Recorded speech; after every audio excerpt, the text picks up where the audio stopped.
This is the installation video for the CubbyWorkshop's Ashtray replacement phone cubby for the first generation Tacoma and the third generation 4Runner. The console is a little bit different. This one I'm showing here is for the 4Runner, but the hardware, the ashtray and the mount, are exactly the same for both. So the first thing you're going to want to do is slide out the ashtray like I just did, and then use a Phillips head screwdriver to remove these two screws holding the ashtray bracket in place. Before I do that though, I'm going to point out that the ashtray bracket has two plastic tabs that lock into the center console like that, so you're going to need to slide it out that way towards the front of the console after you remove the screws to get it out.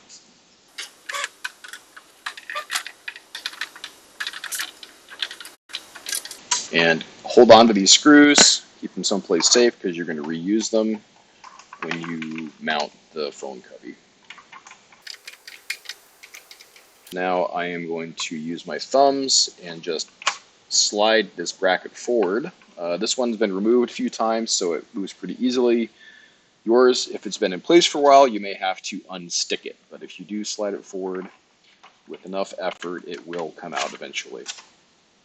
Yours will also probably have a light bulb in this socket here. It's a plastic spring clip, so you just give it a good squeeze and pull it straight out. It'll come out.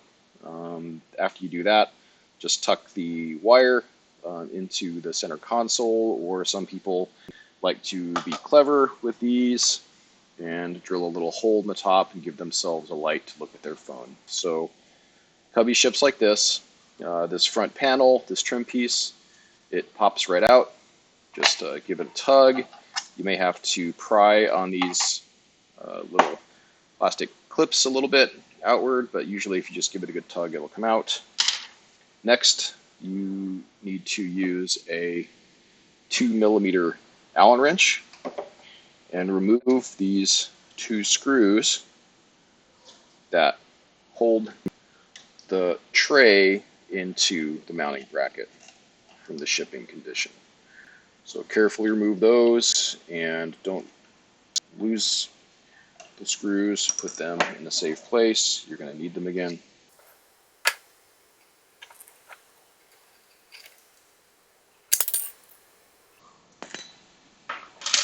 After you've removed the two screws on the front panel, slide the two halves of the cubby apart. Helps if you use your thumb sometimes, just to pop that tray forward and slide them apart. They just lock together using this bayonet feature on the bracket in the back of the tray.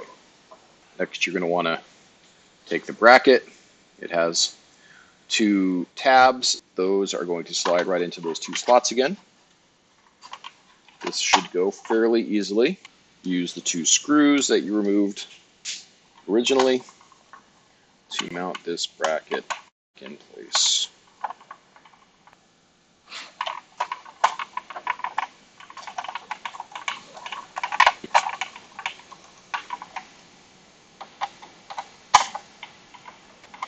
Now you're going to want to take the tray.